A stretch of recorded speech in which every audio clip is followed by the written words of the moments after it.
Why working with Quinn, and why does Ticket deserve going back to Springfield? Oh, not that he's ever in Springfield.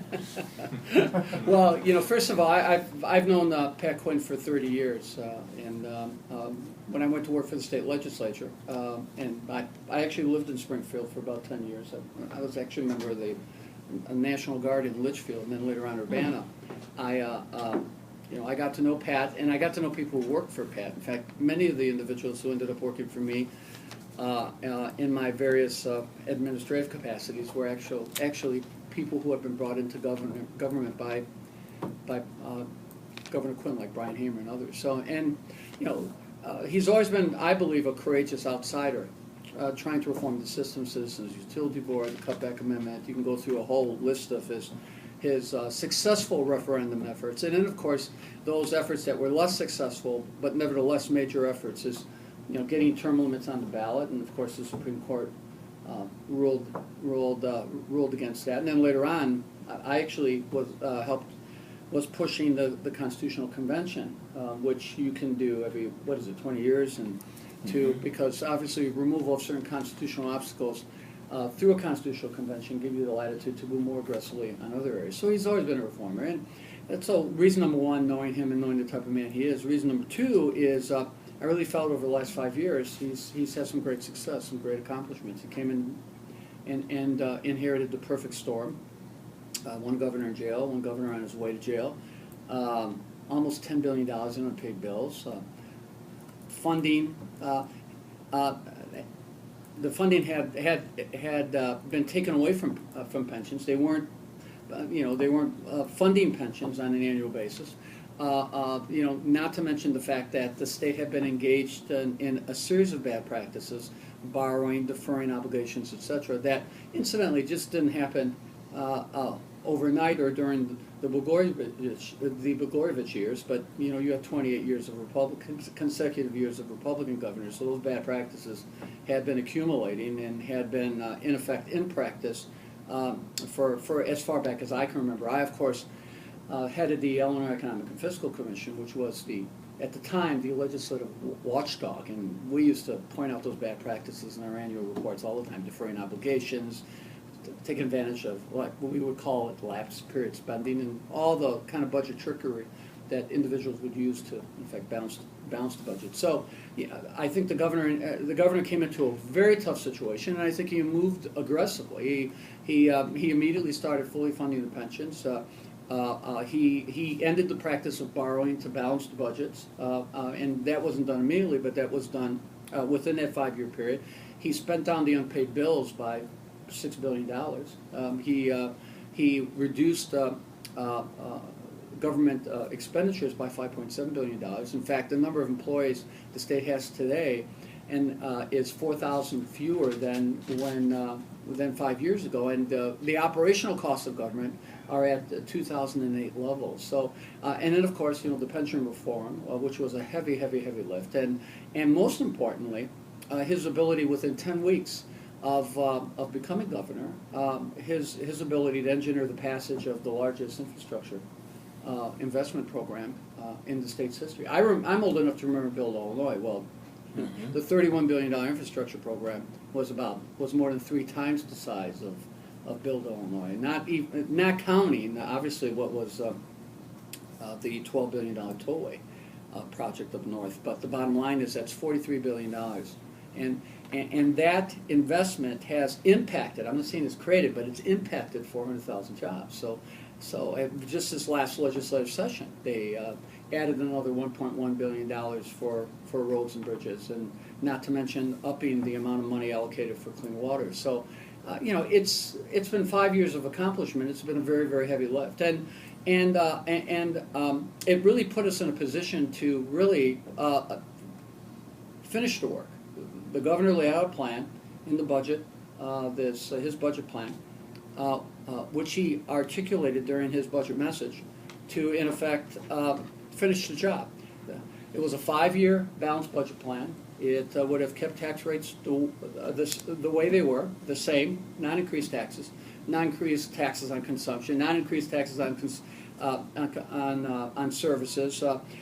freeze the income tax rates, provide $1 billion in residential property tax relief, paid for by the state, and it would have invested $6 billion in education in aggregate over the next 5 years, and that meant getting schools back to the 100% mandated funding level. That would have meant significant increases in funding for community colleges and universities, and we articulated, and it was based on conservative revenue estimates.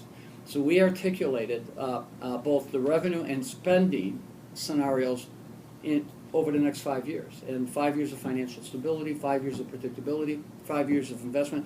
And let me point out that when the economy is growing and when the revenues are expanding, your ability to continue to invest in infrastructure is significantly increased. Because when I ran the Chicago Public Schools, I invested $3 billion in school construction over a 6-year period. Incidentally, I left the Chicago Public Schools with, depending on the studies you look at, anywhere between $300 to $500 million in budget reserves and a fully funded pension system. We also renovated 350 buildings and built something like 26 new buildings and did major renovations and something like 50 others. But what we would do is we would allocate a portion of our revenue growth every year, not to exceed 6% for construction. So every year we were able to bond $500 million to, in effect, do infrastructure investments. Likewise, in the governor's plan, the state would have continued to have the capacity to put more money in the infrastructure program, which is needed because even that $31 billion has not gone far enough to make up for all the lack of investment over the past years. So it was a very responsible plan, and so I'm not only excited to run because knowing Pat and knowing his record of accomplishments, but I've been excited about the vision that we've been able to lay out and the agenda that we've been able to put forward. Obviously, we're running against somebody who's the absolute opposite of what we are in terms of our values, in terms of our priorities, and in terms of our approaches. We're running against someone who is a moneyed insider. Make no bones about it. He has contributed to both parties. He has contributed to candidates in multiple states, and he says, you can be a political insider and then you can be a moneyed insider. And at the end of the day, he pays to play with the best of them. And we're also running against somebody who says that he wants to bring his business acronym to running state government, and he wants to run state government like a business. But what type of business are we talking about? Bruce Rauner has never been a businessman who creates jobs, who develops a product, who expands services. The Wall Street Journal refers to his type of business practices as vulture capitalism. You go in, you buy something, you squeeze it for profits, you sell it. That's the approach. That's the approach they take. And you see it. And so it's not about services, it's not about development of a product, it's not about the creation of jobs. It's about the securing the creation of profit and then trying to avoid paying taxes on their profit. So if you look at his business practices, 150 plus nursing home suits filed against him for accusations of abuse and neglect or against his company. If you look at the businesses that he has taken over where he's cut jobs and slashed jobs, if you look at the businesses that he created, pulled together a consortium of 4 businesses who were in the business of teaching businesses how to export their jobs and services outside the United States. So he made money on the exporting of jobs and exporting of services outside the United States. So the point is, I'm not begrudging anyone the right to make a living, but these are not the type of business. These are not job creation business practices. These are not product development business practices. These are not the type of business practices that improve services. You see, and if you look at the financial plan that he's laid out for the state, think about it for a second. We waited 500 days, and what do we get? We got a plan that, in effect, slashes $8 billion from the general funds. $8 billion. That's net of his service tax increases. $8 billion. That's half the discretionary spending in the general funds. The discretionary spending in the general funds funds 5 things: education, veterans, of which I have 3 at home, Health and Human Services, or Children and Family Services, aging, and public safety. That's half the money available for those categories. Half the money. That means if you cut evenly across the board, schools might be looking at a reduction in their funding anywhere from 40 to 50%. And incidentally, that's net of what he would generate from his service tax proposals. He plans on taxing 31 services, most of which are not taxed by surrounding states, incidentally, I might add. All 31 businesses that would be facing new taxation, ranging anywhere from 6 to 9%, depending on where your local sales tax is at. I mean, that's not exactly jobs creation. So we have a budget that devastates the general fund's budget, and we all know that when the state takes money away from local governments raise their local taxes. It's the financial law of averages. When the state shortchanges the locals struggle to make up the difference, and that means property taxes rise. When counties and municipalities lose their funding from the state, they go in and they start raising their local taxes and fees. So that's the consequence.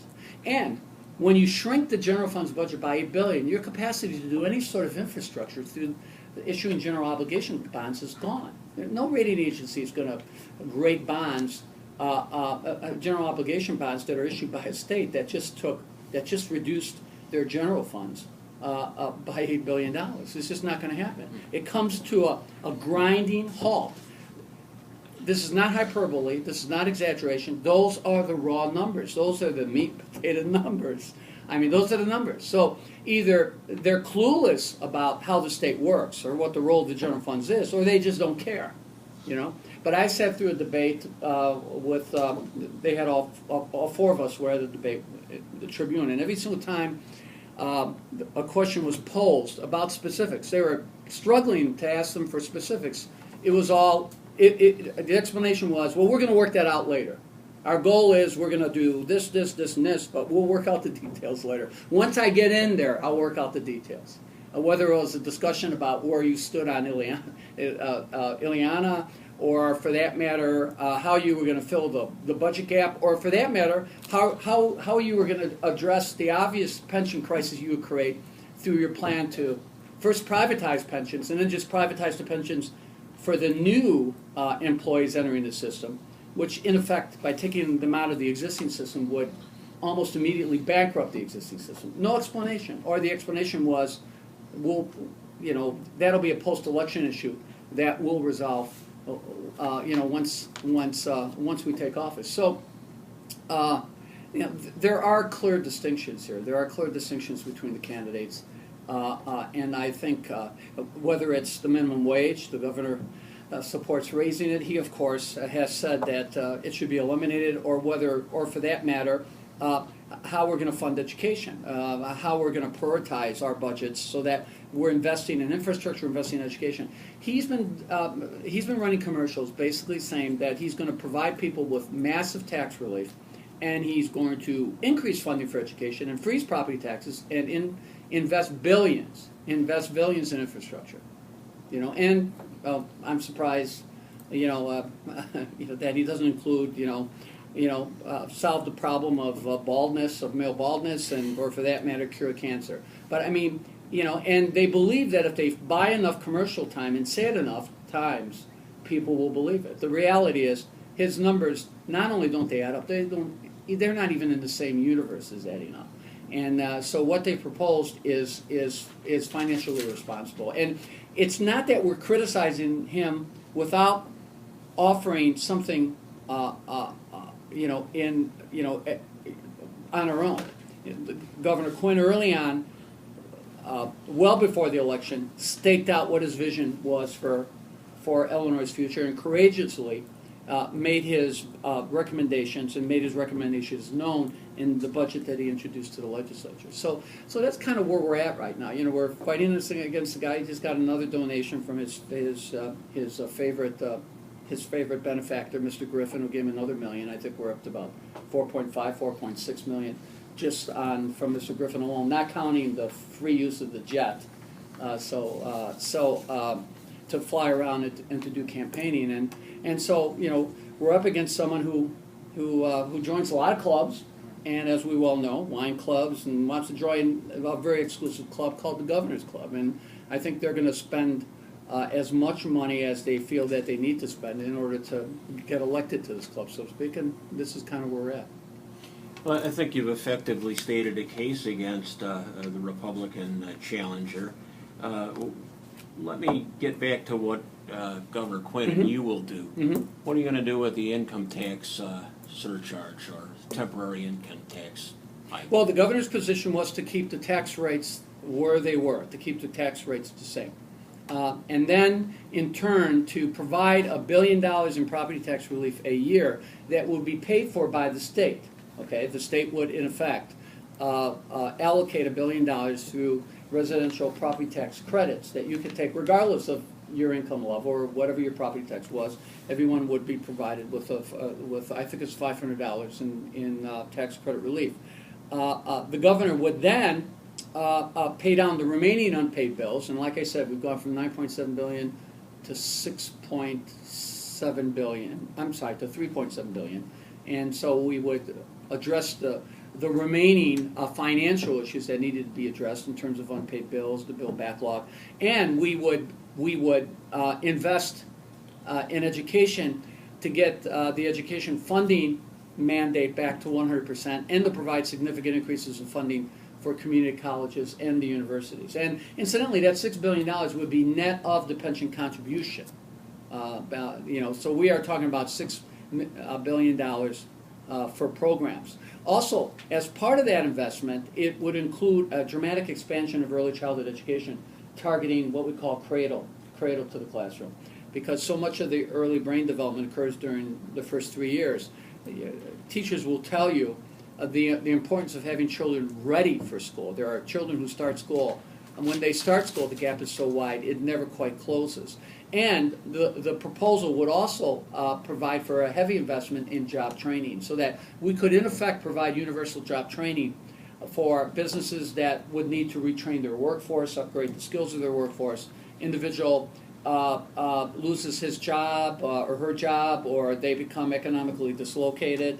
An individual feels the need to upgrade their skills, because people are graduating from college today might change jobs 6-7 times before they've graduated. People changing professions all the time. So the whole idea is to provide the resources available to businesses and to individuals so that we can constantly be retraining and retooling our workforce. And for businesses, that would mean that we could provide the training through the community college system or through the various networks of job training programs that are out there, or we could subsidize their training of their own workers.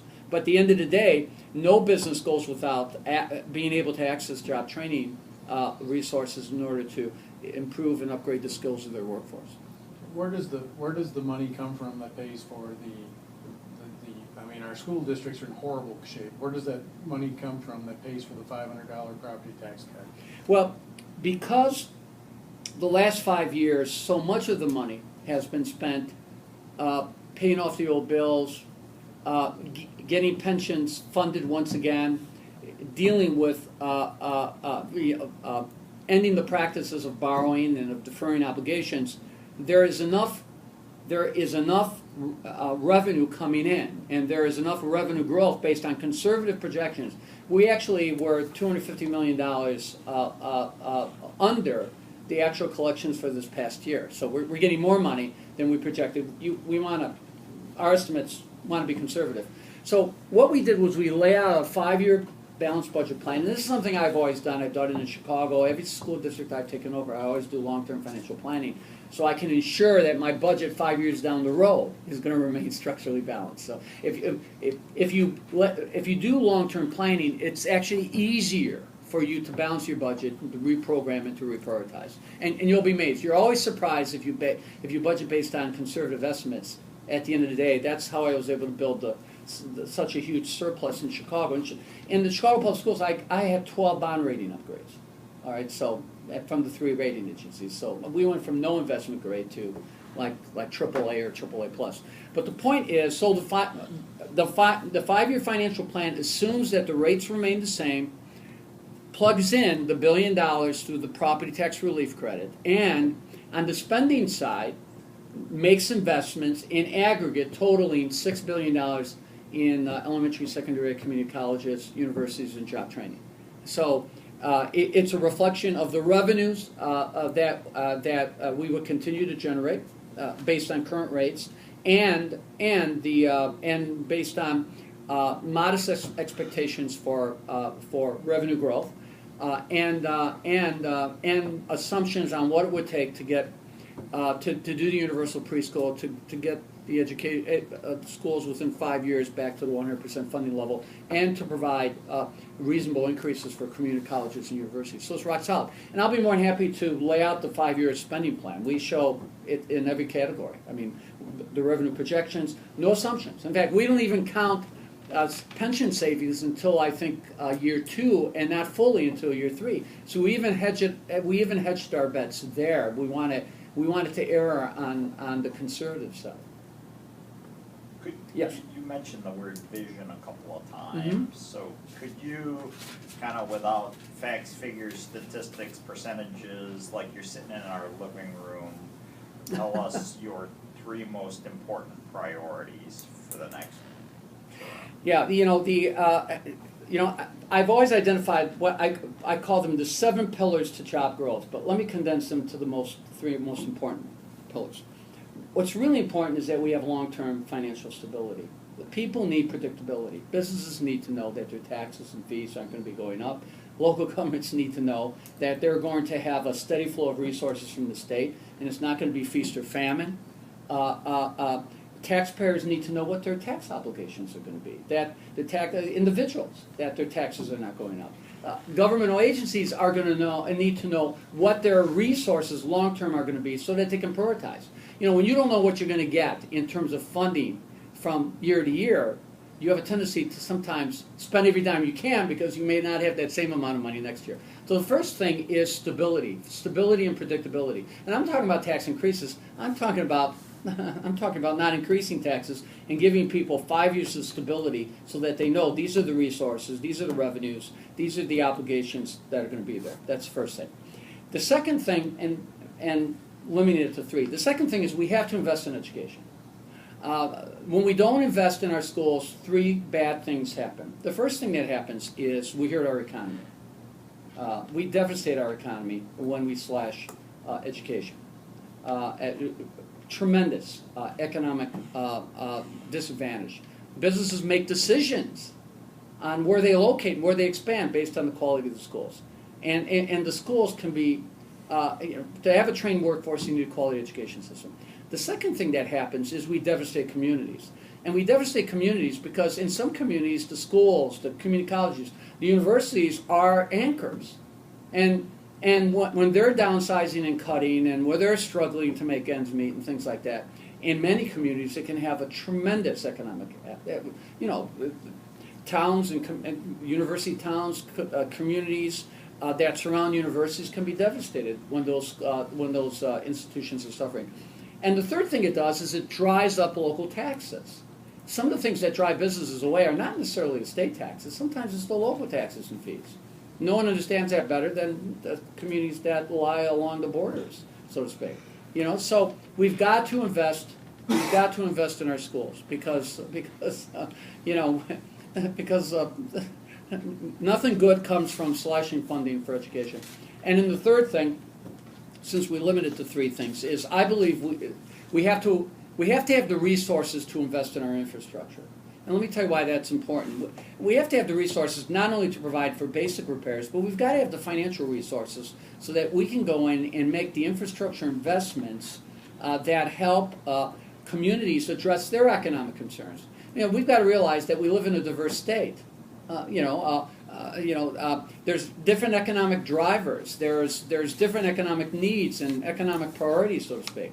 So the state has to have the ability to go in, has to have the resources, whether it's with infrastructure investment or targeted tax breaks and targeted tax incentives, to be able to provide this financial support to fund the to assist in the locally, a lot of times locally driven in terms of setting goals and identifying needs, the locally driven economic development priorities. And I think if you look at the governor's voluminous economic development plan put out by his economic development department, they talk about every region, they talk about every county, they talk about projects. It is so decentralized in terms of how they lay out and how they strategize. You see, so three things. You need that financial stability and predictability, which means people need to know that their taxes and fees are not going to rise. You need to invest in education because education is an economic development driver. When you devastate schools,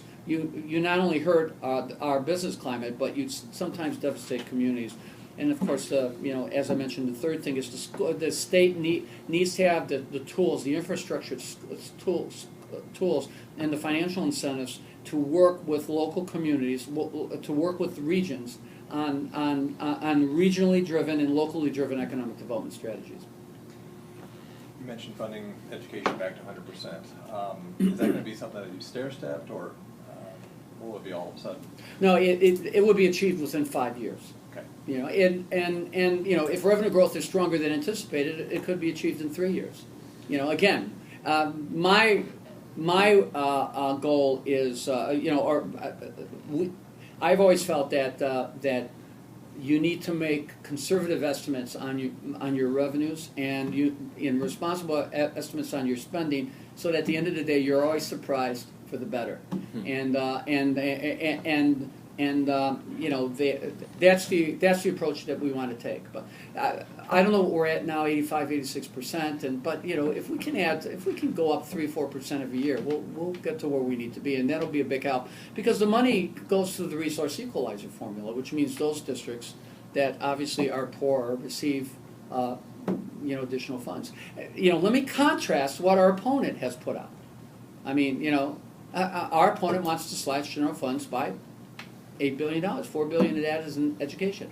He then says he's going to increase funding for education. Well, I guess you can do that if you stop funding pensions, or if you stop making, or if you allow the bills to go back to the old bill backlog of $10 billion, or you end all funding for aging and veterans and things like that. I mean, it's just putting a proposal out there and then failing to articulate how you can even come close to filling the gap.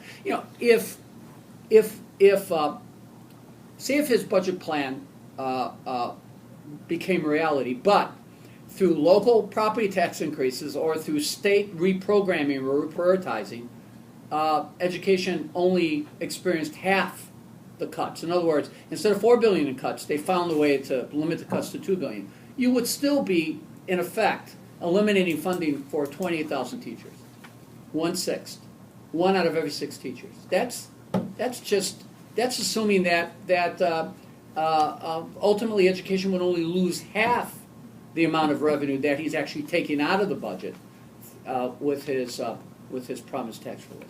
It's just not a responsible proposal, and he's not offering any alternatives. We'd like to get funding up faster, but I think what we've laid out is a fiscally responsible plan, and if the money can go there and not be diverted to other expenditures like legacy costs and things like that, which is what our plan entails in the budget, I think the schools are going to be really pleased. Nobody's talking about pension reform too much right now. What happens if the plan gets thrown out of court as unconstitutional? That looks like what's going to happen. Well, I disagree. I think the plan is going to be upheld. I think the plan is going to be upheld because what's before the courts is different than the earlier ruling on the healthcare component.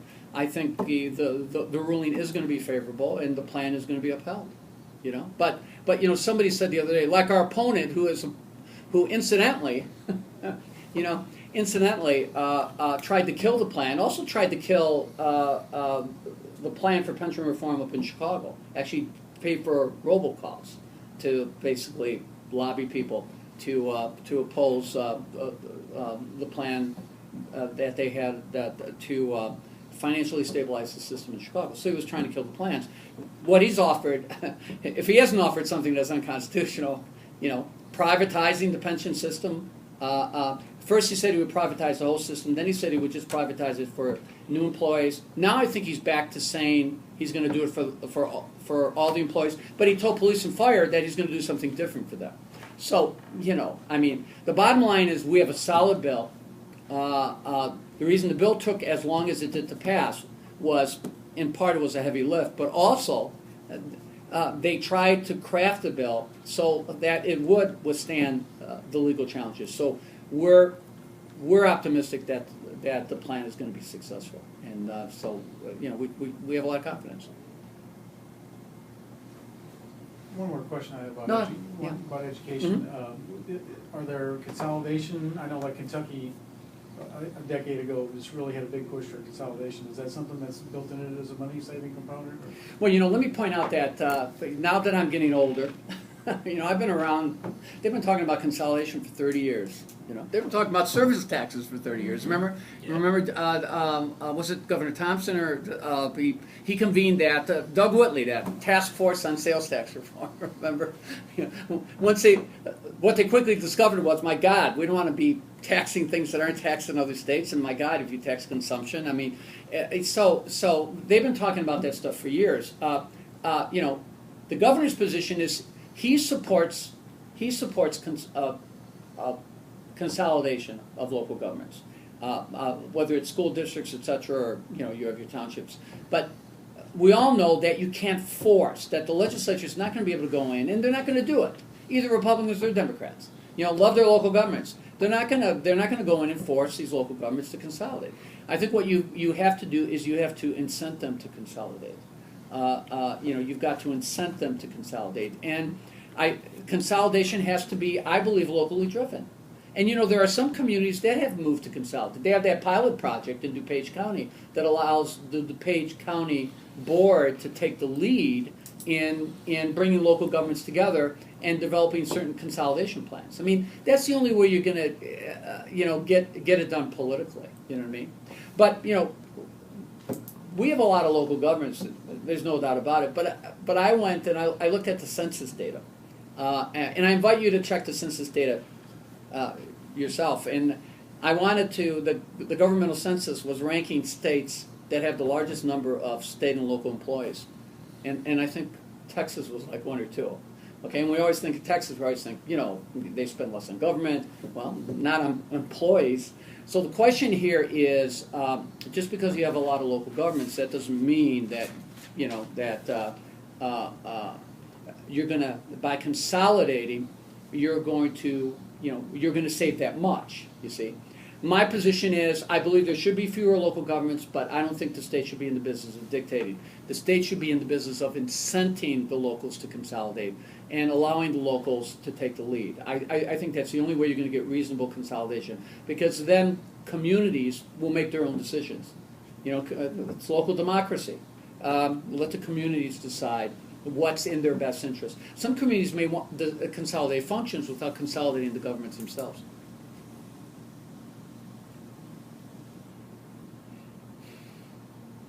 You talked a little bit about kind of the great success that governor's had in his first term. Kind of a recent study showed that more so than any other state, more Illinoisans would like to leave the state than anywhere else. So how do you balance kind of success with more people want to get out of Illinois than anywhere else? Well, you have studies that can, you have studies that say that. You have studies that say Illinois's got a great business climate. I don't know the study you're referring to. You can find a study that will justify or argue or make a case for anything. All I know is I think, we have something like, is it 30,000 more businesses licensed in the state today than in 2009? There's, I recently looked at the employment and security jobs base on terms of positions that are being advertised out there in the economy. It's like 200,000. And there's always going to be positions obviously opening. But our unemployment rate continues to plummet. We have the, nationally, Illinoisans are, I think, 8th in terms of income, household income compared to the surrounding states. I think Indiana is either in the low either in the low 30s or the high 30s or low 40s. And if you look at the other surrounding states, I mean, the income gap is just dramatic. I think there's a lot of reasons. I think there's a lot of reasons that people live in Illinois, and there's a lot of reasons that people are coming to Illinois. I mean, you know, what's how fast do you think people are going to move out of the state when Rauner cuts the local education budgets by 40 to 50%, or when there's no money for infrastructure, or when suddenly we're imposing service taxes and consumption taxes ranging anywhere from 6 to 9%, depending on where you live, because of local sales taxes, that are not being imposed by surrounding states. I firmly believe that he will do more damage to the business climate and to the attractiveness of the state of Illinois. People make decisions on what communities they're going to move into based on the quality of their schools. Sometimes that is go to any real estate postings, and they always have schools up there, ranked schools, quality schools, school report cards. That's what people look at. So, you know, the governor's laying out an investment plan to make Illinois more attractive, and you know, let me also point out that our opponent has probably spent more money trying to convince people that Illinois is a bad state than we spend trying to promote Illinois, trying to promote Illinois tourism, trying to promote Illinois products. You know what I mean? Because he doesn't win if Illinois wins.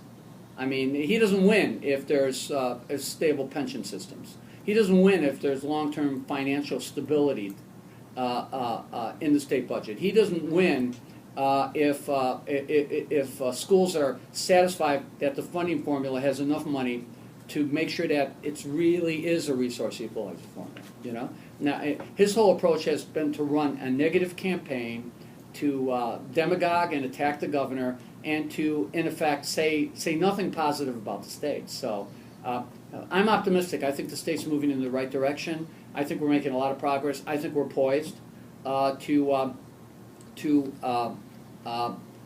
finally complete the work that needs to be completed to address a lot of the problems that have been, you know, that have been the product of 30 to 40 years of ineffective financial management. You know, I think Illinois is going forward, and you see it with the economic growth, the dramatic drop in our unemployment rate. You know, you see it with the continued growth in our income. You know, you see it in our continued rankings. There are, you know, for every ranking that shows Illinois at a disadvantage, we can find rankings that flip that and show you just the opposite. So I'm optimistic about the future of Illinois. I'm definitely optimistic about the future of Illinois under Governor Quinn's leadership.